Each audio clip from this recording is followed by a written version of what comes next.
우리가 일반적으로 나무는 뭘 먹고 자라는 거야? 나무. 뭘 먹고 자라요? 나무가 뭘 먹고 자라는 거야? 그냥 일반적으로는 물 먹고 자라는 거야. 물이 없으면 안 되는데 일반적으로 그렇죠. 일반적으로 햇볕도 필요하고 뭐 여러 가지 필요한데 일반적으로 나무가 자라는 데는 일반적인 이야기는 물이 필요하다.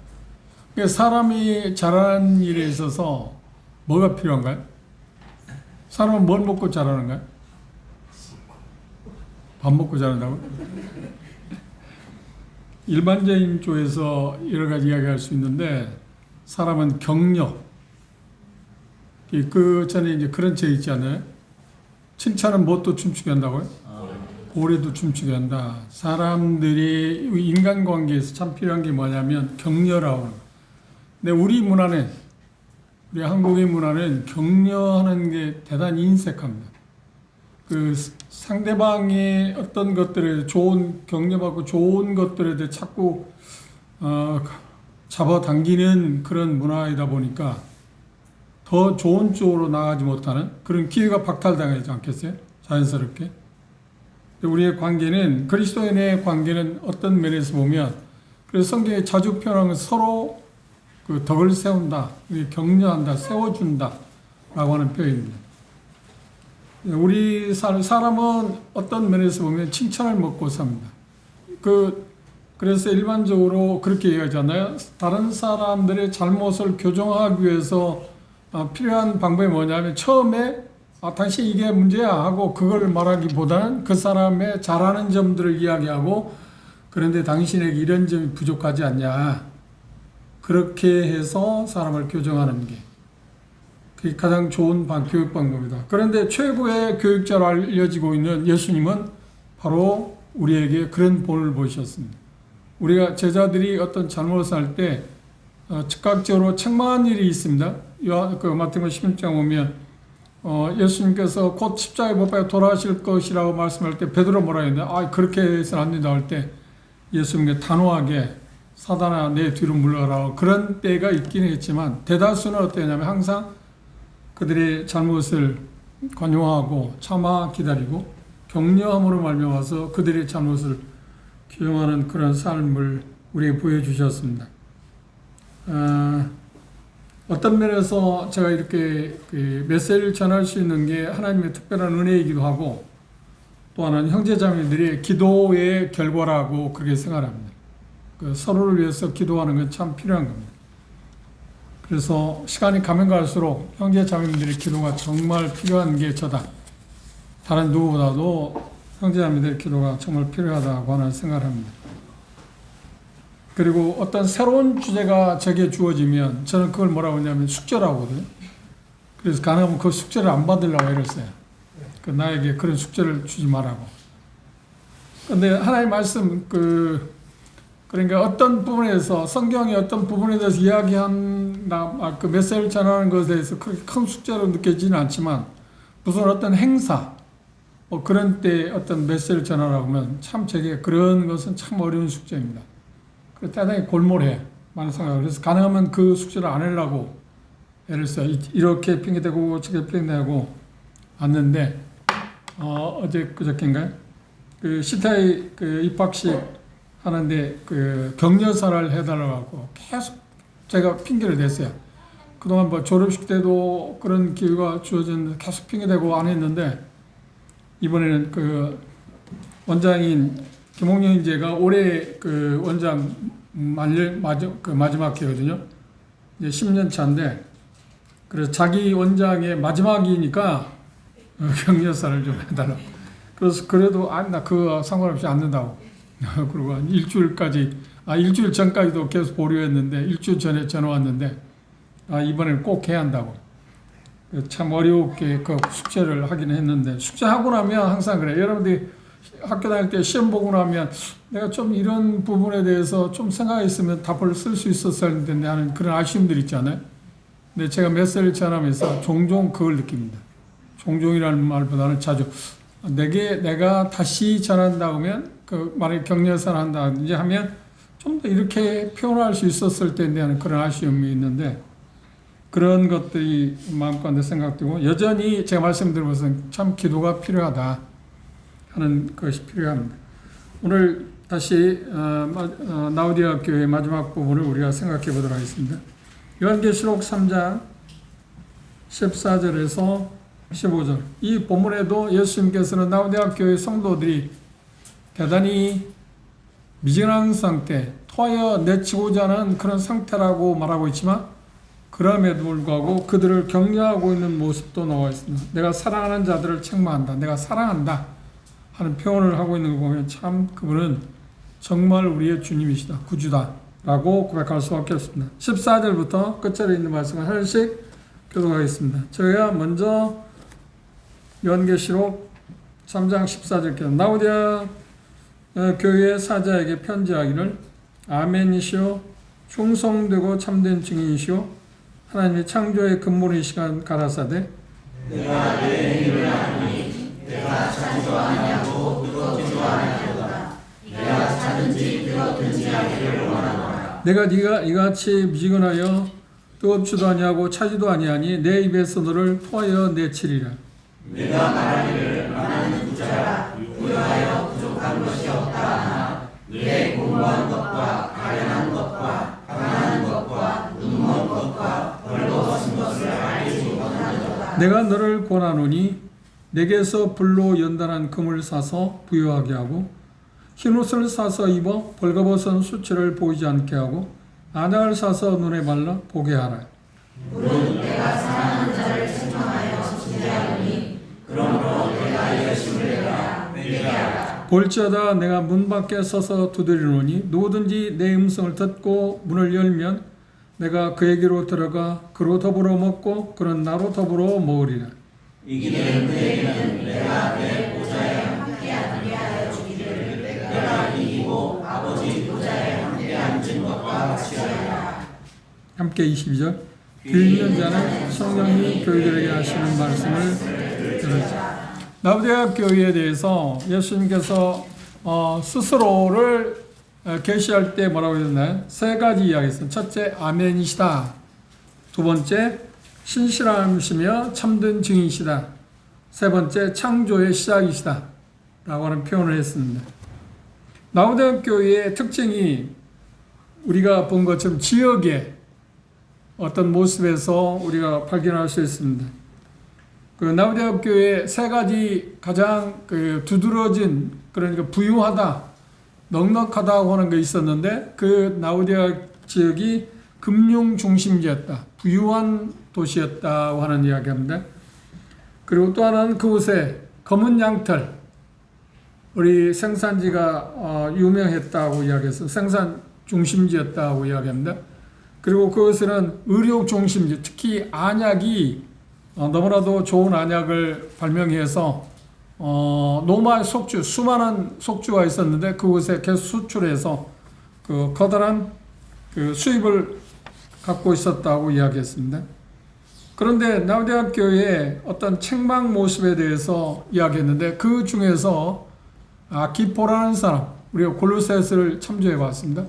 아키포라는 사람에 대해서 그 지역에 아마 일꾼이었다고 우리가 추정할 수 있는데, 그분에게 바울 사도는 뭐라고 표현하냐면, 자기에게 주어진 사명을 충실히 해야 할 것에 대해서 언급을 해서, 은연중에 라우디아 교회가 지도자가 인도자였던 아키포가 그런 태도를 취한 보면 아마 라우디아 교회 자체가, 성도들이라고 하는 그 자체가 대단히 미진한 상태에 머물러 있었다고밖에 말할 수밖에 없다.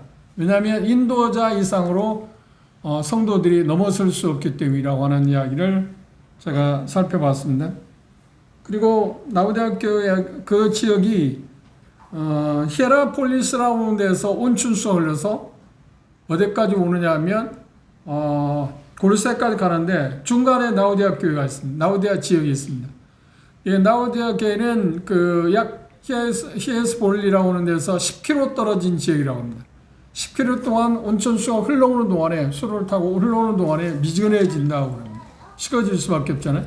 그래서 좀 더 흘러가게 되면 어디냐면 골로새인데, 골로새 가면 그게 다 식어져 버리겠죠. 차가울 건데. 그런데 어떤 지형적인 것을 갖고 예수님께서는 그들의 모습에 대해서 언급을 했습니다. 사이어 씨는 대구경제도 표현했습니다만, 하나님은 참 우리에게 놀라운 어떤 것들을 제시해 주는데, 우리가 직접, 그러니까 라오디아 그 지역에 있는 사람들이 그 지역에서 자기들이 직접 보고 느끼고 있는 것들, 그리고 현재 지리적인 입장이나 아니면 환경적인 입장에 그 모든 것들을 통해서 그것들을 갖고, 그러니까 어떤 면에 실물 교육이죠. 실물 교육을 하시는 예수님의 모습을 우리가 볼 수 있습니다. 훨씬 다가오지 않나요? 그렇죠? 훨씬 다가올 수 있습니다. 그런데 그 라오디아 교회의 특징이 어떤 거냐 하면, 예수님 보시기에, 하나님 보시기에는 그들이 여기 표현하고 있는 것처럼 어떤 표현을 했나요? 몇 가지로 이야기했습니다. 어떤 표현을 했냐면, 이렇게 한번 보십시오. 17절에 보면, 그들은 스스로 말하기를 나는 부자라 부유해서 부족한 것이 없다고 하지만, 하나님 보시기에, 예수님 보시기에 말이에요. 너희들은 곤고하다, 그리고 가련하다, 그리고 가난하다, 눈멀었다, 벌거벗었다. 하나님의 시선입니다. 그런데 라오디아 그 사람들은 그렇게 생각했습니다. 우리는 지금 어떻다고요? 참 부유하다. 자기 기만이라고 표현을 했습니다. 그런 부분에 대해서 우리가 생각하는 게 필요할 거라고 했습니다. 그리고 또 무엇보다도 중요한 게 뭐냐고 하면, 그 어원을 우리가 잠시 살펴봤습니다. 참 그런 걸 통해서도 그 지역이 우리에게 풍기는 모습하고 이렇게 잘 아귀가 만다고 표현하네. 그런 것들이 볼 수 있습니다. 나오라고 하는, 그런 나오스라고 하는 그 단어하고 디게아라고 하는 그 단어가 합성되어서 나오디게아라고 합성을 하고 이야기했습니다. 나오스라는 백성 또는 어떤 평신도, 서민, 회중, 그리고 디게아라는 말은 의견 또는 습관. 그래서 나오디게아는 그냥 문자적인 의미에서 따진다고 하면 어떤 거냐고 하면, 사람들의 음성, 그러니까 회중에 의해서 뭐가 결정되는 것. 그러니까 1세기경이었는데 그 당시, 그러니까 라오디아 그 지역의 그 교회의 특성은 뭐냐면, 오늘 2000년으로 우리에게 와서 복음 비슷한 게 뭐냐, 민주주의하고 비슷한 겁니다. 회중에 의해서 뭐가 결정되는 것. 그런데 교회에 대해서 대단히 오해하고 있는 게 뭐냐면, 교회가 회중에 대해서, 그리고 성도들의 어떤 투표권에 의해서 뭐가 결정되고 치료되어진다는 인상이 지나거든요. 물론 일반 교회는 거의 다 그렇습니다. 그렇죠? 회중에 의해서. 그러니까 뭐 장로 피택이나 뭐 그런 모든 것들이 투표에 의해서 결정을 합니다. 회중에 의해서. 근데 성경에서는 하나님께서 말씀하시는 교회는 사도행전 20장에 보면 장로들에서 하나님이 주신 은사를 받은 형제들에 의해서 교회가 체리되는 거지, 그 위에 형제들이, 그러니까 회중에 의해서 뭐가 결정되는 건 아닙니다. 그런데 우리 모임의 노래 초기에는 그런 장로 제도라고 표현할 수 있겠지만, 그래 성경에서 말하는 장로회가 분명히 교회가 시작되면 구성되어야 하는 것이 성경적인 건데, 사도행 14장 우리가 공부를 했습니다만 1차 전도여행 때 바울 사도는 약 2년이라는 시간밖에 안 걸렸는데 돌아올 때 어땠냐면, 각 지역교회에 뭘 세웠다고, 누구를 세웠대? 장로들을 세웠대. 그러니까 우리나라에 선교사들이 처음 왔을 때 이런 그 부분에 대해서 잘 몰랐던 것 같아요. 그 문화를 잘못 생각하거나, 왜 그랬을까? 이유는 여러 가지 생각할 수 있는데, 그분들이 그런 배경에서 자라왔던 분들이기 때문에 그랬을 거라고. 그러니까 성경에 말하고 있는 데는 정확히 그걸 배웠거나 알았으면 한국에 와서 복음을 전하고 교회가 시작됐으면 바로 뭘 했을까요? 장로를 세웠겠죠. 당연히. 그렇죠? 왜냐하면 성경은 장로들에 의해서 체리되도록 하는 게 하나님의 뜻이니까, 하나님이 원하는 거다. 그러지 않고 그냥 초기는 뭐다, 형제들. 그러다 보니까 어떤 생각을 하냐면, 어떤 면에서 순수할 경우에, 순수함을 유지할 경우에는 그게 크게 문제가 되는 것 같지는 않지만, 은연중에 그게 문제가 되지 않는 것처럼 보이지만 잠재되어 있는 건 뭐냐면, 교회는 형제들에 의해서 되어가는 거다라고 하는 인식이 팽배해 있습니다. 그래 구원받은 지 얼마 되지 않은 형제들도 나도 형제야. 그렇죠. 은사를 받고 주님으로서 쓰임 받는 그런 인도자들 아니고 나도 형제다. 다 같은 그런 동료의식을 동역자의식을 갖지 말라는 거야. 동역자의식을 갖기는 해야 하는데 교회에 치리하는 일에 있어서 형제들이니까 형제들에서 되어진다는 이상이 강했습니다. 그런데 지금도 여전히 그런 인식이 있습니다. 그래서 어떤 지역교회에서는 형제회의를 한다. 형제회의. 성경 무슨 형제회의가 있나? 형제회의라는 게 있는 게 아니에요. 형제 자매들의 제 말은 뭐냐면 지금 우리가 생각하는 것은 형제회에서 어떤 게 결정하는 게 성경이 아니라는 거예요. 무슨 말을 아시겠어요? 교회의 결정권은 누구에게 있냐면 권위는 누구에게 주었냐면 권세는 누구에게 냐면 장로들이 준 겁니다. 그게 하나님의 방법이에요. 그런데 우리는 그걸 잘 몰라갖고 형제들이 그걸 결정한다고 생각했어요. 그러다 보니까 어떻게 하냐면 형제회다 하면 형제들의 의견을 묻기 위해서 모임을 갖는 거하고 제 말을 오해하지 마세요. 그거하고 형제들의 의견이 형제회의에서 어떤 결정해서 그걸 따른다는 것은 전혀 다른 것입니다. 의견을 묻기 위해서 형제들의 의견을 묻기 위해서 형제를 할 수 있잖아요. 그렇죠? 자매들의 의견을 묻기 위해서 어떤 것을 의견을 묻고 어떤 일들을 진척시키기 위해서 자매회의를 할 수 있는 겁니다. 그건 얼마든지 할 수 있습니다. 그리고 전체 형제자매들 의견을 묻기 위해서 전체 회의를 할 수 있습니다. 모임을 가질 수 있습니다. 그런데 그 자리에서 형제회의나 자매회의나 성도들 전체 자리에서 어떤 것이 결정되어져서 그것에 의해서 어떤 것이 진행된다, 실현된다 라고 하는 것은 대단히 비성조적이라는 하나님은 그렇게 말씀한 일이 없습니다. 근데 라오디게아 교회에는 어떤 생각이냐, 바로 그런 형태가 있었다는 겁니다. 의미 자체가 그런 의미도 있었지만 형제들에 의해서, 그러니까 교회사적으로 보면 우리가 이렇게 생각할 수 있는, 제 말을 듣게 될 때 여러분들 정의된 그걸 어떻게 갖다 안성맞춤이라는 것처럼 그리고 갖다 꿰다 맞추십니까? 라고 말할 수는 있는지 모르겠지만 교회사 전자적인 면에서 볼 때 이런 쪽에 우리가 암시를 받을 수 있습니다. 도화대학 교회의 특징이 뭐였는가? 우리가 공부한 것처럼 도화대학 교회의 특징이 뭐냐면 이세벨이라고 하는, 그렇죠? 여자 선지자. 그러니까 이미 태동되긴 했습니다. 캐들이 즉위하면서부터, 그러니까 세계 교회를 지배하면서부터 캐톨릭에서 주어진 건 뭔가? 교황체제. 그렇죠? 교황체제입니다. 사제들도 아니고 추계경도 아니고 교황이 전권을 갖고 있습니다. 그렇죠? 캐톨릭의 특성입니다. 도화대교회 변형되었다고 이야기했습니다. 그래서 그게 계속 진행오다가 교회사적으로 보면 개신교, 그래 프로테스탄트 이제 개신교 개혁을 했습니다. 개신교 개혁의 특징은 뭔가요? 그렇죠. 목사들에 의해서 전권이 목사들에게 주어졌습니다. 전권이 목사들에게 주어졌습니다. 그래서 모든 것을 목사들이 하게 되어 있습니다. 그렇죠? 근데 성경은 그런 모든 것을 목사들이 하는가요? 아니요. 그들에게 주어진 권한은 있지만 그러나 교회의 모든 것을 목사들이 하는 것은 아닙니다. 그래서 19세기에 형제들에 의해서 형제운동이 시작됐습니다. 그래서 성경에서 말하고 있는 건, 캐톨릭도 아니고 개신교도 아니고 개신교에서 흘러오던 좋은 것들이 시간이 흐르면 약 300년이라는 시간이 흘러감에 따라서 어떤 거냐면 그건 역시 잘못되기 시작합니다. 하나님의 말씀에서 벗어나기 시작했습니다. 그 중에 가장 두드러진 게 있다면 어떤 거냐면 성경을 해석하는 개신교에서 성경을 해석할 때 문자적으로 성경을 해석하기 시작했습니다. 그게 시작을 했어요. 그런데 시간이 흐르면서 전적으로 그렇게 돌아오지 않았지만 조금씩 그런 쪽으로.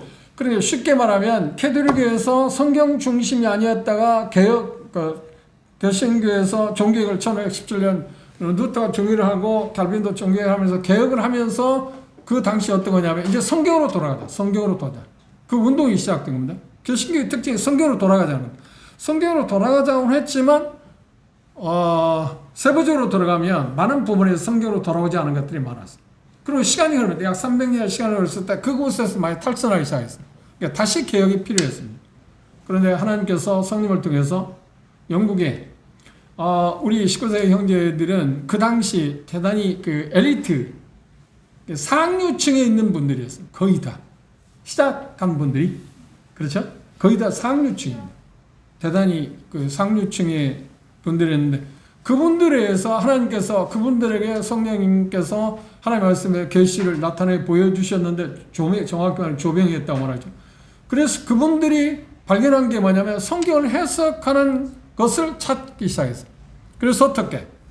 여러 가지 네 가지 이야기할 수 있으나 가장 두드러진 게 뭐냐면 성경을 문자적으로 보는데 문맥에 의해 성경을 문자를 결정한다. 성경을 문자적으로 해석하는 것을 회복시켰어요. 그러다 보니까 어떤 게 왔었냐면 우리가 아는 것처럼 교회하고 이스라엘은 완전히 다르다. 그리고 그분들에 의해서 발견된 게 문자적으로 성경을 해석하다 보니 종말론이 달라졌고요. 선교에 대해서 생각이 달라졌어요. 그리고 종말론에 대하면 주님의 오심에 대해서 그 전까지만 해도 재림이라고 해서 휴거라고 하는 말을 물론 하기는 했겠지만 소수는 하긴 했지만 그걸 교리적으로 확립시키는 게 형제들에 의해서. 그렇죠? 그러면 생각해보세요. 캐톨릭에서는 교황이 모든 정권을 갖고 있습니다. 그럼 개신교 개혁을 했을 때 목사들이 의해서 만인 제사장론을 이야기하고 있기는 하지만 모든 것을 누가 하느냐면 예배도 누가 하는 집권해요? 주제요? 다 목사들이에요. 그런데 19세기 형제들에 의해서 성경 문자적으로 해석하면서 발견한 게 뭐냐? 그게 아니다. 구원받은 사람 만인 제사이다. 말대로 만인 제사이다. 그래서 하나님이 주신 은사를 받은 그 은사를 우리가 사용해야 한다. 그렇죠? 그래서 어떤 집리할 때 꼭 하나님의 불을 받은 성경에서 표현한 대로 목사라고 하는 말을 한 번밖에 사용하지 않았어요. 번역되어진 걸 보면. 그리고 장로들, 감독들이라고 말하는 그분들에 의해서 어떤 걸 하기는 하지만 그렇다고 해서 그분들이 모든 교회의 어떤 행사를 다 진행하느냐? 그렇지는 않아요. 형제들이 할 수 있어요. 신실한. 거듭난 사람들이고 신실한 형제들에 의해서 그게 해 가도록 되어 왔습니다. 그런데 시간이 흘러감에 따라서 그것이 이제 교회사적으로 보면 여기 아시아 7개 보면 빌라델피아 교회 형태라고 합니다. 형제의. 그렇죠? 그게 회복되었습니다. 그런데 시간이 흘러가면서 빌라델피아 교회 다음에 뭐가 오는가요? 라오디게아 교회. 그래서 어떻게 하냐면 회중에 의해서 다시 말하면 형제라고 표현할 수 있지만 회중. 그래 모든 평신도들에 의해서 교회가 운영되어야 한다는 의식으로 흘러갔다는 말이에요. 이게 라오디게아 교회의 특성이기도 합니다. 그런데 그거 언뜻 들으면 대단히 좋은 것처럼 보이지 않나요? 그런데 그건 역시 뭐란가요? 하나님의 말씀에서 벗어난 것입니다. 역시 여전히 벗어난 것입니다. 그렇죠? 그 부분에 대해서 어원들을 우리가 생각해 봤습니다. 그리고 라오디게아 교회의 특성들 가운데 뭐냐고 하면 회중에 의해서 그런가? 주님이 부르신 신실한 형제들에 의해서 인도자들에 의해서 교회가 운행되어가고 칠이 되어가는 게 아니라 목회자들에 의해서 되어가는 게 아니라 회중에 의해서 뭐가 되어간다. 결정권이 회중에 있다. 오늘 우리가 얘기하는 민주주의. 그렇죠? 근데 그게 지난 시간에 말씀드렸죠. 모임의 이미 뭐라고요? 파급되어 있다. 들어와 있다. 근데 그게 어디서 그걸 찾기 시작하냐면 교회 정관들을 만듭니다. 그건 행정의 어떤 편의상 우리가 그걸 하는 거지 그것이 우리 교회 운영하는 일에서 지침은 아니에요. 지침은 여전히 뭔가요? 하나님의 말씀이잖아. 근데 은연 중에 그 지침이 되어 있어요. 그거 가지고 법정으로 가기도 하고. 왜냐하면 우리 교회 정관은 이거다. 그러니 정관이 하나님의 말씀보다도 어디에? 위에 있어요. 그런 이상한 쪽으로 지금 우리에게 흘러가고 있는 정말 우리가 경계할 거예요. 정말 조심스러운 이야기. 제가 경기제 모임에서 전국 형제들 모임에서 몇 번 그 부분에 대해서 언급한 일이 있는데 정말 조심해야 합니다. 이건 편의상 우리가 정관을 맡는 거지 그것이 교회 치리하는 일에서 그게 기본은 아니거든요. 그런데 교회의 특성이 뭐냐 하면 바로 그런 점입니다. 그들은 하나님의 말씀과도 뭘 중시했다고요? 사람들의 음성을 중시했어요. 사람들의 음성을 중시하기 위해서. 그래서 어떤 분은 라오디게아라고 하는 그 말의 의미가 어떤 의미가 있냐면 사람들의 음성, 그래 회중에 의해서 뭐가 운영된다 하는 그 의미를 갖고 있습니다. 그런데 라오디게아는 바로 그런 형태를 띄었다고 역사적으로 이야기를 하고 있습니다. 어디에 마음을 두었냐면 중점을 두냐? 예수님의 말씀보다는 어디에 중점을 두었을까요? 세상의 풍조, 세상의 흐름에 같이 편성하기를 원했어요. 그러다 보니까 회족. 그렇죠? 사람들의 의견을 갖게 됐습니다. 그리고 신학교의 원리가 아니고 뭐야? 형식과 의식을 치중하기 시작했어요. 그러니까 형식과 의식을 보면 예배의 형태를 보십시오. 예배의 형태를 보면 우리가 그냥 사람이니까 우리의 지금 참된 예배, 우리의 예배하고 우리 주변에 있는 종교인들의 예배를 보면 누가 더 훨씬 더 짜임새가 있나요?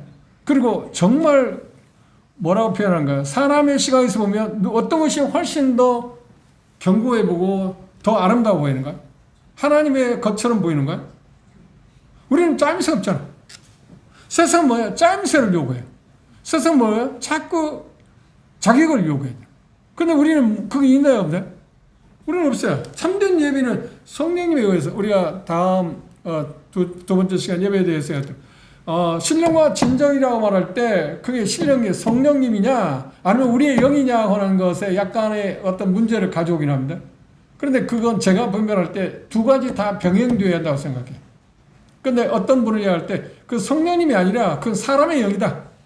하나님께 우리가 예배할 때 성령의 도움을 받아서 우리가 예배하는 것은 우리가 뭐 부정할 수 없는 거지만 거기에서 말한 요한복음 4장에서 말한 것은 사람의 영, 우리의 모든 마음을 다해서 하나님의 말씀의 기준에서 예배를 드린 거다. 그게 문자적으로 훨씬 합리적인 생각이에요. 우리 영 없이 영이 우리의 영이란 말은 그러니까 거듭난 사람, 새로운 생명, 그것에 모든 것을 쏘아부는 것입니다. 나중에 우리가 첫 주에 다음 셋째 주 첫 주에 그 부분을 생각하기로 하고요.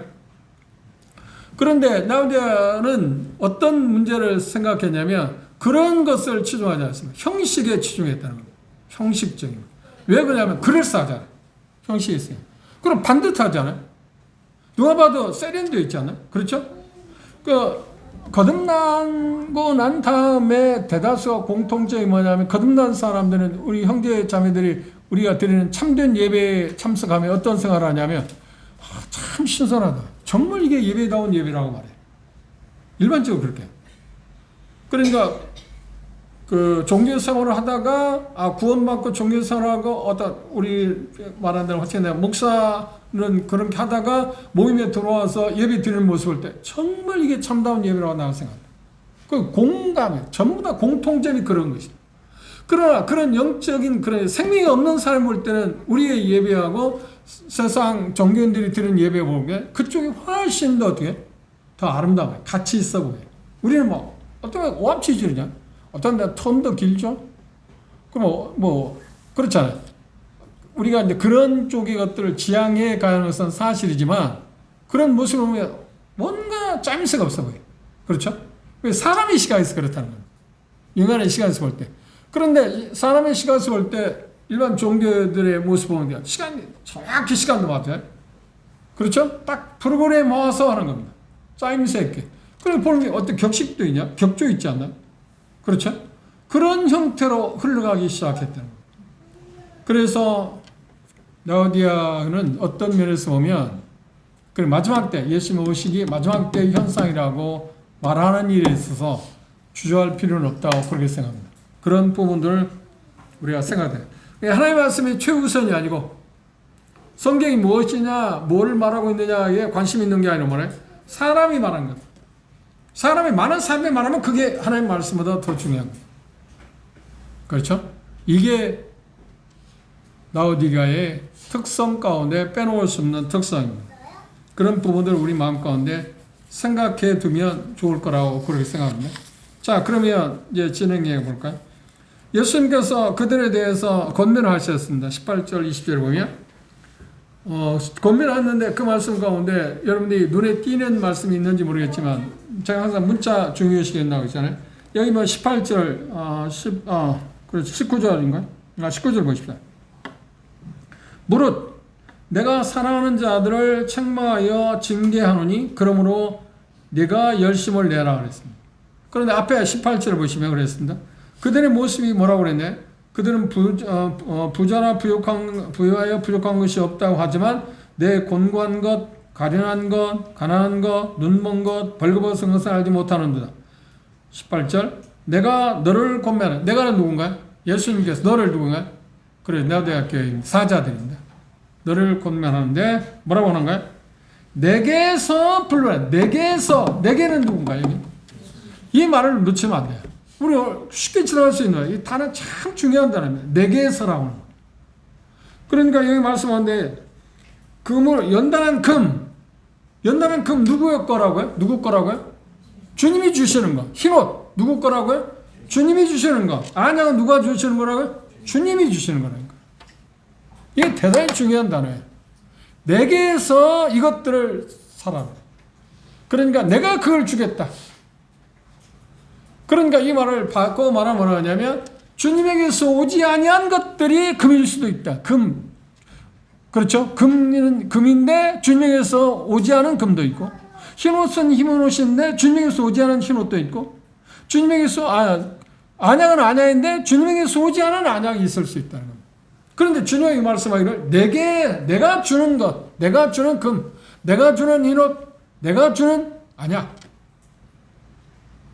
이게 가장 중요한 단어예요. 내게서.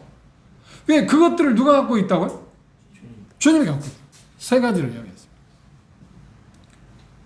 그러면 쉽게 얘기하면 흰옷을 생각해 보십시오. 그걸 우리가 쉽게 이해할 수 있기 위해서는 제가 자주 그렇게 표현합니다만 이 의미를 성경에서 다른 쪽의 이해를 제가 틀림없이 들 수도 있지만 성경의 이해를 든다면 아담 하와가 범죄였습니다. 그때 그들의 자구책은 뭐였나요? 그렇죠. 뭐 하나 잎을 엮어서 만든 그들이 자구책. 그들이 만든 겁니다. 그때 자기들이 수고를 인해서 만든 것입니다. 그런데 하나님께 그게 아니다. 그것 갖고는 너희들이 허물을 부끄러움을 가리울 수 있는 게 아니다. 그래서 하나님이 영원히 그들의 부끄러움을 가리울 수 있는 것을 하나님이 직접 만들어서 직접 입혔으면 그게 뭐라고요? 가지고. 이것처럼 똑같은 거예요. 그러니까 사람들이 만드는 수많은 흰옷이 있을 수 있다. 흰옷이 우리의 주는 의미는 계시록에 본다면 우리가 알지만 성도들의 의로운 행실이라고 말하겠습니다. 그런데 여기서 말하는 것은 성도들의 의로운 행실일 수 있지만 더 중요한 건 뭐냐면 이미 구원받았을 때 자기들이 받아들였던 그 의의 옷이라고 표현할 수 있을 겁니다. 그건 누구로부터 오는 거예요? 예수님으로부터 오는 거예요. 예수님이 우리에게 주는 것이야만 성경에서 말하는 흰옷입니다. 그런데 사람이 고안해 놓은 수많은 창작물은 흰옷도 있다는 거예요. 그렇죠? 그러면 성경적으로 보면 사람이 고안하는 흰옷은 뭔가요? 의로워질 수 있는 방법이 사람은 뭐라고 제시했나? 율법을 지키거나 아니면 오늘날 말하면 그 당시에는 할례를 받거나 오늘날 말하면 침례를 받거나 세례를 받거나 그런 걸 통해서 그 종교적인 어떤 행위를 통해서 우리가 의로워져 흰옷을 입을 수 있다고 이야기하잖아요. 수많은 사람이 그렇게 가르칩니다. 그런데 그것들은 주님으로부터 온 거예요? 아니요. 주님으로부터 온 건 아니죠. 모든 문제를 해결할 수 있는 유일한 방법은 주님께서 주시는 것을 소유하는 데 있다. 그런데 이 라우디아의 특징이 뭐냐면 스스로가 주님의 도움 필요 없다고 생각했잖아요. 우리는 주님의 도움 없이 우리가 갖고 있는 부유함으로 말미암아서 우리는 부유하다고 자기께 말빠졌다. 그래서 예수님이 말은 아니야. 너희들은 실상은 형편이 너희들의 영적 상태를 보면 형편없어. 얼마큼 형편없다고요? 마치 물이 미지근해서 입으로 토할 만큼 그렇게 형편없다고. 그런데 그것을 치료받을 수 있는 유일한 방법이 뭐라고요? 주님이 주시는 것을 그들이 다시 덧입는 거라. 그러니까 우리의 문제는 항상 어디에 있냐면 주님이 주시는 것을 받은 거예요. 우리가 고안하는 거나 다른 사람이 만든 것이 아니라 작품이 아니고 주님이 주시는 것들을 우리가 받는 거예요. 그게 은혜라고 하잖아요. 그런데 이 모든 것들은 은혜로 우리에게 주어지는 것들. 그냥 은유적인 표현으로 사서 입으라고 내가 주는 걸 사라고 말하고 있지만 뭔가 값을 지불하고 산다는 말이 아니라 은혜로 베푸시는 것들에 대해서 사람들이 이해할 수 있는 언어로 사라고 하는 표현을 썼을 뿐이지 실상 주님이 주신 것들 말이야 우리가 뭔가 값을 지불하고 받는 건가요? 하나도 없습니다. 전부 다 은혜로 값없이 받는 거예요. 제가 몇 번 이야기했습니다. 공짜로 받는다는 말하고 값없이 받는다는 말이 차이가 있어요. 그래서 가능하면 공짜로 받는다는 말을 쓰지 마세요. 공짜라면 인간이 어떤 생각을 하냐면 어떤 대가 없이 그냥 오는 거라고 생각해요. 그래서 선물은 뭔가 대가를 지불하는 거예요. 그 뉘앙스가 거기에 있어요. 그 말 자체를 우리가 아무런 의미가 없는 것처럼 보이지만 그렇지 않습니다. 왜냐하면 명확하게 사단은 그런 걸 통해서 우리를 공격해요. 그래서 복음의 가치를 어떻게 희석시키려고. 그리고 복음의 가치를 떨어뜨려. 그러니까 하나님이 주시는 것은 선물이라고 말하고 하나님이 주시는 공짜라고 말할 때 그건 맞는 거예요. 공짜는 공짜예요. 그런데 그 말을 들을 때 사단은 뭐냐면 공짜는 하나님이 뭐 아무것도 없는 데서 그냥 주는 거야. 이렇게 심어놓은. 그러니까 하나님 주시는 그 어떤 것에 대한 선물의 어떤 가치를 떨어뜨리게 해요. 그래서 그런 면들을 우리가 조심해야 하고 말도 그렇게 사용하지 않고 우리가 표현할 때도 그런 것들이 대단히 중요하다고 이야기할 수 있습니다. 불로 정연한 금이라고 그랬습니다. 참된 부유함은 무엇인가요? 여기서 말하는 말은 하나님과 예수 그리스도와의 관계입니다.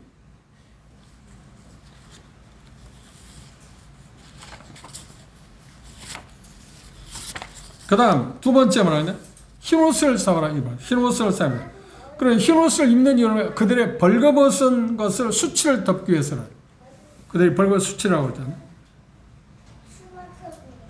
그런데 이사야서 24장 6절이나 스가랴서 3장 4절 3절에 보면 속량받은 사람들에게 주어지는 흰옷을 입었다고 말합니다. 그 다음 세 번째는 뭐예요? 안약을 사서 말해요.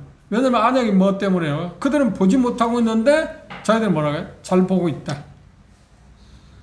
그런데 라오디게아의 가장 특산물이 뭐라고 했나요? 안약. 그래서 그 지역의 특산물을 언급하시면서 내가 주는 안약을 사서 발라라. 그러니까 그 말이야. 지금 그들은 뭔가 자 여기서 조심스럽게 접근할 게 있습니다. 바로 이어서 나옵니다. 지금 라오디게아 교회는 구원을 안 받은 사람들입니까? 구원 받았는데 문제 있는 사람들입니까? 그렇죠. 구원 받았는데 문제 있는 사람들. 구원 안 받은 사람들이 아니에요. 그런데 주가 어떤 사람들이라고요? 구원 안 받고 지금 담 넘어온 사람들. 구원 받았다고 그러는데 대다수가 지금 가짜, 그래 신앙을 고백하기는 했지만 가짜들이기 때문에 그들에 의해서 희석되었기 때문에 자기들의 뜨거움이 지금 없어진 거예요. 다 미진한 상태에 전락하고 말았어요. 이게 영향력이 대단히 컸다고 말하는 거죠. 그렇죠? 차가운 사람. 그래서 제가 설명했어요. 뜨겁다는 말은 뭔가요? 거듭난 이후에 계속의 열정을 갖고 있는 것입니다. 그럼 차갑다는 말은 하나님의 복음을 적대하는 사람들입니다. 그럼 미지근하다는 말은 이 사람들이 뒤섞여 있다는 말이에요. 뒤섞여 있는데 반반도 아니에요. 비율적으로 말할 수는 없지만 훨씬 더 누가 더 많았다고요? 차가운 사람들이 훨씬 더 많았다. 그러니까 뜨거운 것을 압도하니까 미지근할 수밖에 없잖아요. 지금 분포가 그렇습니다. 그런데 어떤 분들은 이야기할 때 이 라오디게아 교회는 아예 구원받지 않은 교회다. 왜 그러냐? 20절에 예수님이 문 밖에 두드리고 있지 않냐. 언뜻 보면 그게 맞는 것 같습니다. 그런데 문맥을 보시면 아니요. 그렇지는 않습니다. 그래서 문맥이 대단히 그것들을 중요하게 생각하는데 안약을 사서 발라는 것은 그들이 지금 뭔가 보지 못한 것을 볼 수 있게 하기 위해서 예수님이 그렇게 말씀하셨습니다. 그런데 이제 19절 넘어가 봅시다. 무릇 내가 사랑하는 자를 책망하여 뭐라고요? 징계한다. 심판과 징계의 차이점을 말했죠. 심판은 믿지 아니하는 사람들이 사용하는 말, 징계는 믿는 사람들에 대해서. 그런데 표현할 때 그랬습니다. 책망하여 징계하노니 그러므로 네가 열심을 내라. 그리고 회개하라. 뜨거워져라 이런 거예요. 앞에서 말한 대로 뜨거워져라. 지금 미련한 상태에서 뜨거워져라. 뜨거움을 회복해라. 그러기 위해서 할 수 있는 게 뭔가요? 그 같은 말이죠. 회개해라. 돌이켜라. 미련한 상태에 돌이키라고. 그러면 생각해 보세요. 믿지 않는 사람의 회개하라는 말하고 미진한 상태에 있는 사람이 지금 뜨거운 데에서 전락해서 미진한 상태에 있는 사람의 회개하라고 하는 말을 보면 지금 구원받은 사람들에 대한 이야기입니까? 구원받지 않은 사람들에 대한 이야기. 문맥 보면 구원받은 사람들에 대한 이야기. 뜨거웠었는데 지금 미진한 상태에 있는 사람. 그들에 대해서 지금 이야기하는 거예요. 차가운데 미지근한 것, 뜨거운가 동화되고 미지근한 것처럼 보이는 사람들에 대한 이야기도 포함됐겠죠. 그렇죠? 그들 자체는 너희들이 아니니까 차가운 대로 그냥 있어. 멸망받을 때는 멸망받을 대로 그냥 있어. 그렇게 하시는 분 아닌가. 왜냐하면 하나님은 모든 사람이 구원받기를 원하시니까. 그들에 대해서 말하지만 주가 누군가요? 지금 라오디게아의 인도자들에게 지금 말씀하고 있죠. 사자들에게 말씀하고 있기 때문에. 그렇죠? 그 부분들을 우리가 생각해 보는 게 필요할 것입니다. 그러면 그것과 연관해서 문맥을 이제 주십시오. 자, 20절 보십시오. 볼지어다 내가 문 밖에 서서 두드린다. 그러니 문 밖에 서서 두드린다고 할 때 지금 누구에 대해서 얘기하는 거야? 뜨거운 사람들인가요? 차가운 사람들인가? 미지근한 사람들인가? 그러면 미지근한 사람들 가운데 아까 얘기했지만 분포가 누가 훨씬 더 많았을 거라고요? 그 우리가 쉽게 해석하면 물리적으로 그 쉽게 해석할 수 뜨거운 물을 희석시키기 위해서 미지근하기 위해서는 뭘 많이 희석시켜야 하는 거야? 차가운 물이 많은 거죠. 뜨거운 물이 많으면 뜨겁지 차가울 수가 없잖아요. 그렇죠? 그러니까 분명히 라우디아 교회에는 뭐가 있었다고요? 뜨거운 사람도 있었어요. 뜨거웠다가 지금 차가워진 거잖아요. 그렇죠? 그런데 누가 더 훨씬 많았다고요? 차가운 사람들. 그러니까 차가운 사람, 하나님을 대적하는 사람들이 실상은 그러니까 이교도처럼 교회 안에 들어와 있지 않고 밖에 있으면 좋을 텐데 그들이 안에 들어와서 나도 믿는 척하고 행사를 했다는 거예요. 누가? 다중이, 회중이 거의 다. 그리고 그들에 의해서 뭔가 운영되어 왔으니까. 그러니까 어떤 면에서 우리가 지난 시간에 봤지만 고로새는 아키포는 참 힘들었어요. 얼마나 힘들었을까? 뭐 자기 말이 막히가요?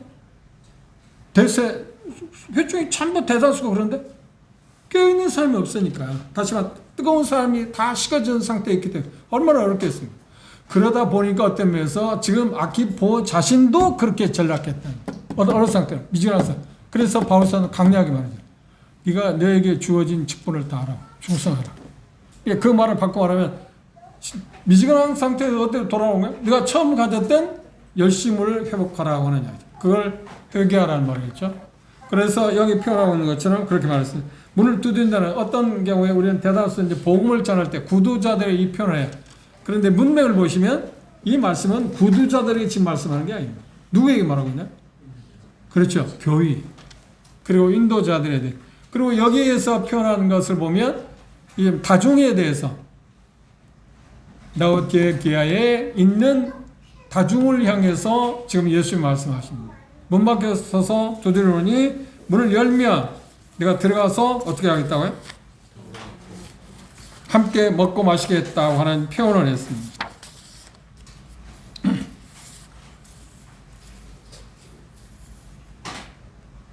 이 말씀에서 우리가 조심스럽게 접근해야 할 게 뭐냐면 당시 20절 다시 보십시오. 볼지어다 내가 문 밖에 서서 두드리니 누구든지 내 음성을 듣고 문을 열면 내가 그에게로 들어가 그로 더불어 먹고 그런 나로 더불어 먹을 거다. 언뜻 보면 어떻게 해요? 교회 밖에, 교회라고 하면 라오디아의 그 교회 밖에 예수님이 지금 문을 두드리는 것처럼 보이잖아요. 그러면 교회 밖에서 문을 두드리니까 그 안에 예수님이 들어온 일이 있다는 말입니까? 없다는 말입니까? 어떤 보면 없다는 말이 되죠. 그래서 그런 쪽으로 보면 믿지 않는 사람들에게 예수님께서 녹화하면서 내가 네 안에 들어와서 주인 되고 싶다. 그럼 문을 열면 내가 너의 주인 되어주고 너를 이제 구원한다는 그런 표현이잖아요. 그런데 이 표현 가운데서 그렇게 표현했어. 뭐라고 표현했냐? 문을 열면 어떻게 한다? 주님이 들어와서 어떻게 하겠다는 거예요? 여기 표현 가운데 더불어 먹고 그는 나로 더불어 먹을 거다. 교제에 대해서 말하고 있어요. 사귐에 대해서, 친교에 대해서 언급을 하고 있어요. 여기 말씀하고 있는 것은. 그렇죠? 여기에서 우리가 조심스럽게 접근해야 할 게 바로 그것입니다.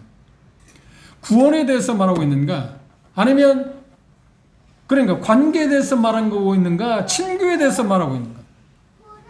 그래서 이건 그 당시 어떤 문화적인 배경에서 나온 것처럼 우리도 그 문화가 있습니다. 어떤 사람을 초대하면 식사를 초대하게 될 때 우리 문화도 그렇습니다. 친교를 나누는 사람들하고 우리는 같이 식사를 합니다. 원수전에 밥을 같이 먹는 건 없잖아요. 그렇죠? 그리고 참 가까운 사람들에게 우리는 초청해서 식사 대접을 하지 않나요? 그죠? 그런데 식사 대접하는 지금 모습을 이야기하고 있습니다. 먹고 마시는 문제니까. 그런데 지금 어떤 경우냐면 예수님을 손님을 초대해 놨는데 자기 집에 초대해서 이제 준비를 해놓았는데, 그런데 이걸 말씀을 잘 보세요. 예수님이 지금 그 집의 주인입니까? 주인으로서 초대하는 겁니까? 누군가가 초대하는데 예수님이 그곳에 들어가서 먹고 마시겠다는 말입니까? 잘 한번 생각해보세요. 이걸 구분할 수 있나? 무슨 말을 이해하시겠어요? 누군가가 예수님을 초대해서 우리 가정에, 쉽게 말하면 우리 가정에 예수님을 초대해서 모든 걸 준비해놓고 함께 식사하기 위해서 예수님을 부르는 것을 지금 이야기하고 있습니까? 이 본문이 20절이.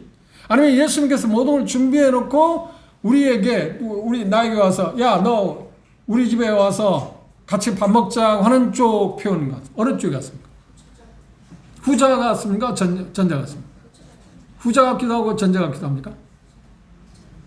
이 말씀의 의미를 생각해 보면 그것들을 찾기가 그렇게 생각보다 쉽지는 않을 겁니다. 그러면 잘 보십시오.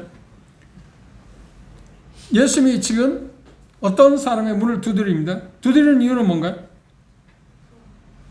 두드리는 이유는 뭔가요? 그 집에 들어가기 위해서입니다. 그러면 들어가게 되면 뭘 하겠다는 겁니까? 그 집에 들어가면 대접은 누가 해야 하는 거예요? 집주인이 해야 하잖아요. 예수님이 대접하는 게 아니라. 그런데 구자에 보면 내가 그로 들어가게 되면 그는 나로 더불어 먹고 나는 그로 더불어 먹을 거라. 그럼 대접은 누가 하겠다는 말이에요? 실상은 예수님이 하는 거예요. 그러니까 이 말은 뭐냐면 예수님께 주인이셨는데 주인이셨어요. 근데 주인으로서 다 준비를 해놓았습니다. 먹을 거, 친교할 수 있는 거 다 준비해놓았습니다. 먹고 마실 거 준비해놓았는데 그 사람들이 주인이 함께 먹고 마실 수 있는 사람들이 예수님 어떻게 했냐면 밖으로 잠시 물러나게 했다는 거예요. 그러니까 예수님께서 어떤 생각, 지금 불쾌감을 느끼고 있죠. 어떤 불쾌감인가요? 토해 내칠 만큼. 그렇죠? 뜨거워졌던 사람이 미지근한 상태로 갔으니까. 이 말이 안 되는 얘기죠.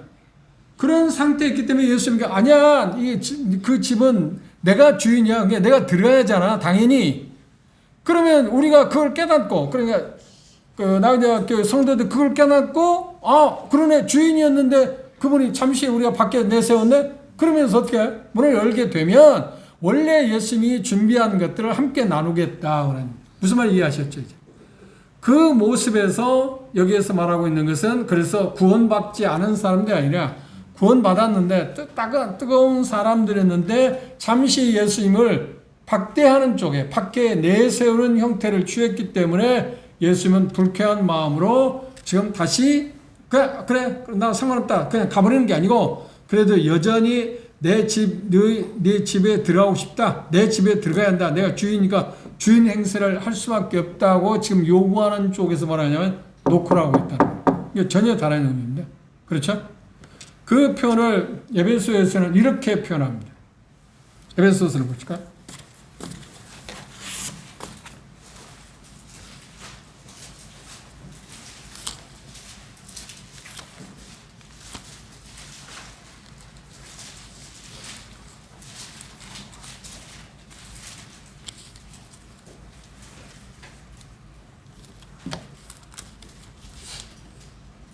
(3장) 3장 17절 말씀 볼까요?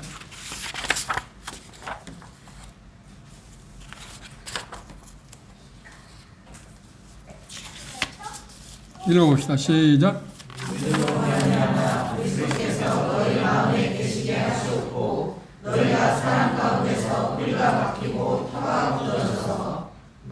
예, 그럼 잘 보시면 지금 에베소 교회는 구원받은 성도들인가요, 아닌가요? 성도들입니다. 그들에 대해서 말을 믿음으로 말미암아 그리스도께서 너희 마음에 계시게 하고 이미 그들 안에 예수님이 계시는 거 아닌가요? 성도들이니까 내주하신다고 그래요. 그죠? 내주라고 하잖아요. 그런데 뭘 계시게 하라고 그래요? 이 표현은 무슨 말을 하고요? 손님 노릇이 아니라 손님으로 지금 에베소 교회 성도들은 예수님을 주인이 아니라 손님으로 취급하고 있다는 거예요. 그래서 이 말은 뭐냐면 믿음으로 말미암아서 그들이 예수님이 주인 노릇을 하게 해다오. 예수님이 주인 되게 하라. 그 표현, 그 말을 뭐라고 하냐면 믿음으로 너희 마음에 계시게 하옵시고. 다시 에베소 성도들을 예수님이 떠났다가 다시 들어오게 한다는 말이 아닙니다. 지금 에베소 성도들의 마음 가운데 예수님이 안 계시기 때문에 계셨다가 떠나갔기 때문에 다시 들어오게 하라는 말, 계시게 하라는 말이 아니고 떠나지 않는다고 그랬잖아요. 그렇죠? 영원토록 함께 하시다고 그랬죠. 그래서 이 말은 뭐냐면 손님 대접을 즉 손님으로 거하게 하지 말고 주인 행세를 하게 해달라고. 그 표현, 그러니까 같은 표현입니다. 이 표현은. 그래서 어떤 사람에게 들어가서 내주하는 것에 대해서 말하는 것인가? 20절이. 다시 말하면 내가 그 안에 들어갈 거다. 들어가고 싶다. 그 말이 아니라 여기 말하는 것은 따뜻한 교제를 나누고 식사하면서 어떤 여기 표현하는데 같이 먹고 나누는 친교의 관계로 들어가기 위해서 그 사람이 있는 곳에 들어가고 싶다라고 하는 표현을 지금 이렇게 표현하고 있습니다. 그 차이가 그랬어요. 문맥적으로 보면 분명한 것은 거듭난 사람들인데 조금 전에 말씀드린 것처럼 차가운 사람들이 많다 보니까 뜨거웠던 사람들이 미지근한 상태였기 때문에 앞에서 말한 것처럼 다시 회개하라고 하는 표현을 하고 있습니다. 그래서 이 회개하라는 것은 구원받지 않은 사람들이 회개하라는 것보다도 라오디게아 교회의 성도들에게 지금 이렇게 말씀하고 있습니다. 그 다음 또 하나 그 이유가 믿지 않는 사람이 아니고 믿는 사람이라 말할 수 있는 것은 20절에 보면 계시록 3장 20절 돌아봅시다. 20절에 문을 열면 내가 그에 들어가 그로 더불어 먹고 그는 나로 더불어 먹나. 친교를 하겠다는 겁니다. 그렇죠? 그러니까 친교가 무너졌잖아. 왜 무너졌다? 뜨거웠었는데 미지근한 상태에서. 그래서 회복되어지면 회복된다는 말을 뭐라고 하냐면 회개한다고 하는 말을 뭐라고 하냐면 그 표현을 하고 있어요. 마치 밖에서 문을 두드리고 문을 열면 들어가서 함께 하겠다 하는 표현을 이렇게 은유적으로 표현했다고 말. 무슨 문자의 의미가 그런 의미입니다. 그걸 여러분들 기억하시고 그 다음 21절 이기는 그에게는 내가 내 보좌에 함께 앉게 해줘. 그 구원받지 않은 사람들인데 무슨 그들에게 보좌에 함께 해? 그렇죠? 우리는 이제까지 7교회에 대해서 이기는 자들에서 표현할 때 공통 분모가 뭐라 했어요? 모두 다 구원받은 성도들에게 말씀하신다고 그랬죠. 모두 다 구원받은 성도들에게. 그래서 문맥을 보면 분명히 라오디게아에도 여전히 구원받은 성도들이 있었는데 그들이 미련한 상태로 흘러갔기 때문에 회개하게 될 때 정상적인 뭘 한다고요? 교제가 성립될 뿐만 아니라 그들에게 어떤 걸 약속했어요? 이기는 자들, 성도들에게는 함께 다스리는 권세를 주시겠다고 말씀하고 있습니다. 보상을 보시면 그렇게 말씀하셨어요. 요한계시록 5장 10절을 볼까요?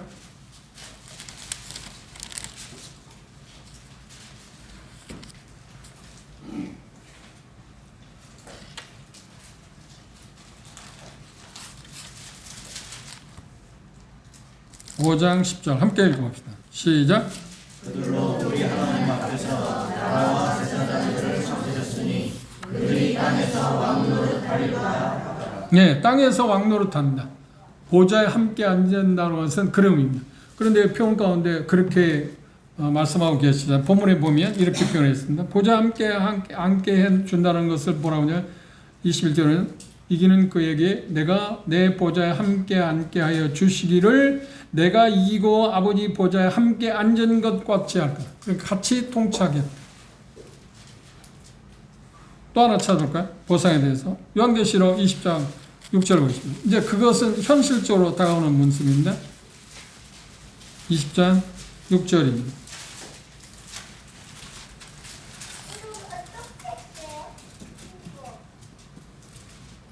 읽어봅시다. 시작. 이 첫째 부활에 정리하는 자들은 복이 있고 거룩하도다. 둘째 사망이 그들을 다스리는 권세가 없고 도리어 그들이 하나님과 그리스도의 제사장이 되어 천년 동안 그리스도로 더불어 왕노릇할 것. 이게 다스림의 권세를 줍니다. 다스림의 권세를 준다고 이야기했습니다. 그리고 결론적으로 심판의 밤이 이르기 전에 모든 사람을 향해서는 그래 라오디게아 교회에 아직 거듭나지 않은 사람들이 참모의 역할을 하는 사람들이 수도 없었으니까 형식을 취하고 그들이 회개하고 영접하게 되면 그들에게도 어떤 혜택이 온다고 예수님과 사귐을 나눌 수 있게 될 뿐만 아니라 더 나아가서는 그들도 이기는 사람들의 부류에 속해서 함께 다스림의 영광을 누릴 수 있을 거라고 하는 것이 예수님께서 말씀하시는 가장 큰 어떤 교훈 가운데 하나일 것입니다. 한번 생각해 봅시다. 라오디게아를 생각하면 현대의 모습을 우리가 좀 읽어볼 수 있습니다.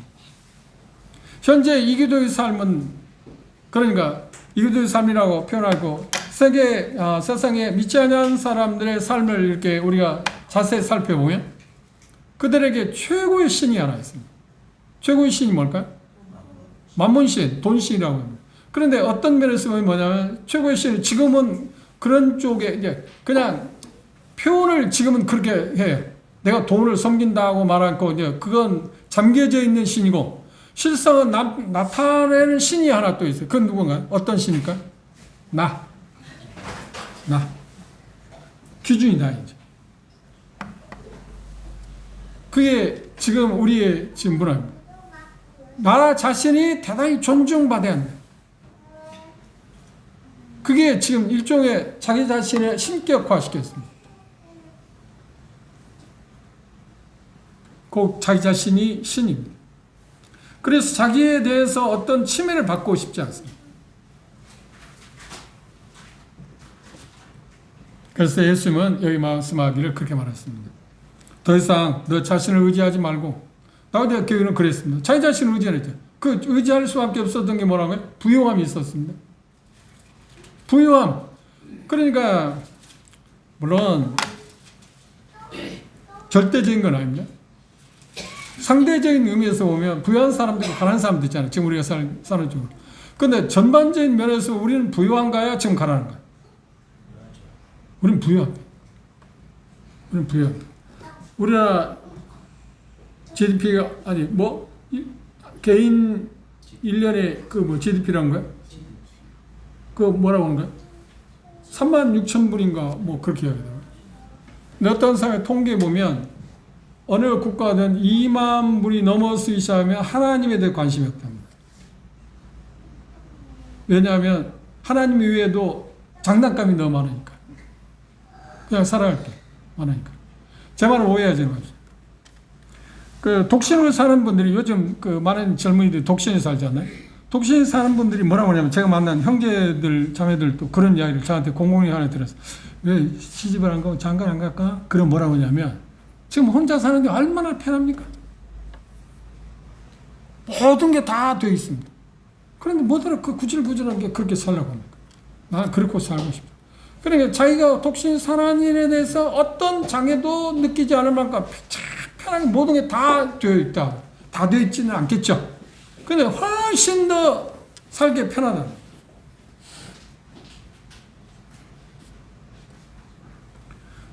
라우디아가 바로 그런 형태입니다. 우리는 그러니까 부족한 게 없기 때문에 자기들이 가지고 있는 부요가 있기 때문에 부족한 게 없다. 하나님 더 이상 필요하지 않는다. 물질주의가 팽배하다 보면 그게 병폐 가운데 하나 아닌가요? 부유하게 될 때 하나님 찾는 사람 있나요? 안 찾죠. 부유하면 하나님을 안 찾습니다. 우리가 시련을 겪어야 하나님을 부르지 구원받은 이유도 시련을 안 겪으면 우리가 하나님 잘 안 부르잖아요.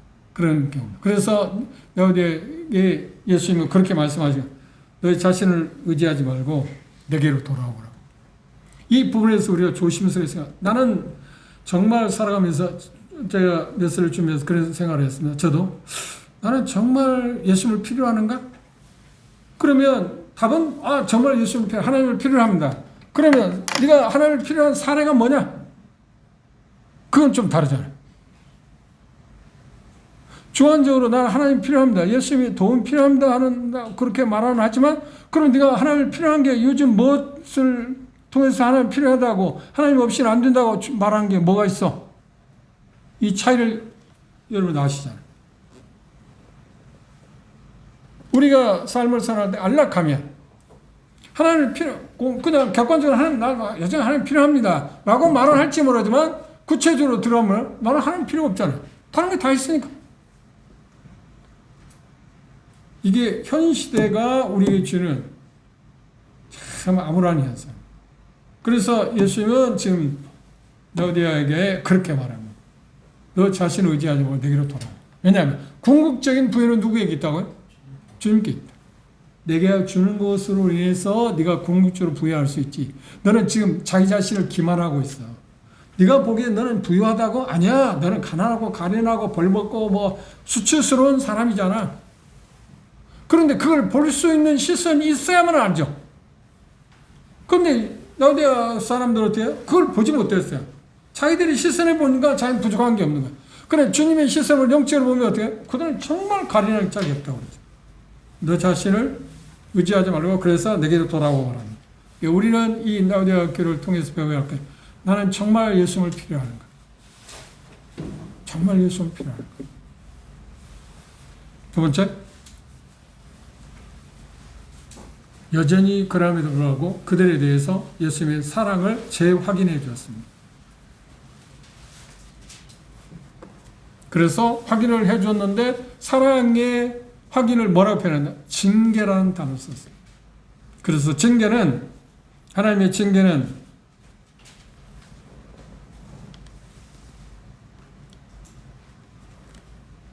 악이나 미움 아니면 어떤 불만 그 분노 그것에서 우리에게 하나님께서 하시는 그것에 의해서 우리를 징계하는 게 아닙니다.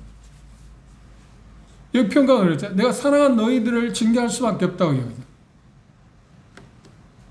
그분이 자녀를 향한 사랑으로 우리를 징계하신다고. 사랑으로. 우리 삶 가운데 그런 징계의 종류는 다양하지 않나요? 그것들을 우리는 시련이라고 표현할 수 있습니다. 그런 것들을 볼 때마다 내가 주님이 나를 사랑하시기 때문에 그랬다. 히브리 저자는 12장에 뭐라는 거야? 그게 없으면 뭐라는 거야? 사생하다 그래요. 참 아들이 아니기 때문에. 내가 징계를 받는다고 하는 이유는 뭐냐면 내가 정말 하나님의 예수님의 사랑의 대상이라고 하는 것을 증거할 수 있는 것이 바로 그거다. 근데 우리 신을 겪을 때 예수님이 나를 사랑하는 징표라고 생각하는 사람이네. 뭔가 잘못해다 뭔가 그렇게 긍정적으로 받아들이잖아요. 부정적으로 바라버리잖아요. 근데 분명히 그랬어. 내가 너를 사랑하는데 사랑하기 때문에 징계입니다. 징계를 받을 때 우리 마음 가운데 꼭 그렇게 시련을 겪게 될 때 꼭 기억해. 뭐라고요? 이거 우리 일상생활에 정말 꼭 담아야 할 겁니다. 나를 사랑하는 표현이구나. 나를 사랑하는 표현. 그런데 이 징계가 사랑의 표현이라고 읽지 못하는 것은 어떤 우리 문화적인 것도 있을 겁니다.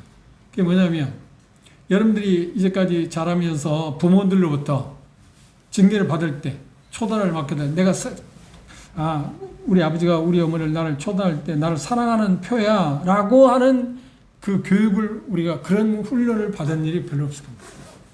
그렇죠? 그냥 막 감정적 표출에 의해서 맞고 제가 학교 다닐 때 맞는 일이 있는데 근데 물론 그것이 공부 잘하기 위해서 제 스승의 날 꼭 기억하는데 그분이 저를 때린 이유는 뭐냐면 공부 잘하라고 때린 거죠. 근데 제가 맞는 제 감정은 어떤가요?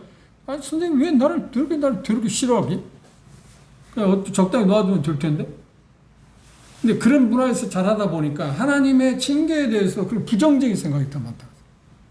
그런데 잘 자란 자녀들은 어떠냐면 그런 징계를 받을 때 기쁨으로 생각합니다. 기쁨으로. 근데 우리가 그런 주에 훈련이 되지 않았지만 문화의 그런 혜택을 받지 못했지만 그럼에도 불구하고 우리가 징계를 받을 때 이 말씀대로 기억하십시오. 내 주님이 나를 사랑하는 일종의 표시가 표현 가운데 하나가 징계구나. 왜 잘 되게 해야 돼요? 그렇죠?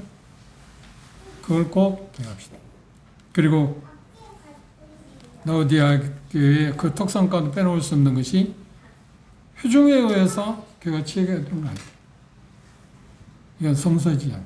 누가 뭐라고 하든. 그런 것들 우리에게 파급되지 않도록 들어오지 않도록 막읍시다. 기도하고 마치겠습니다.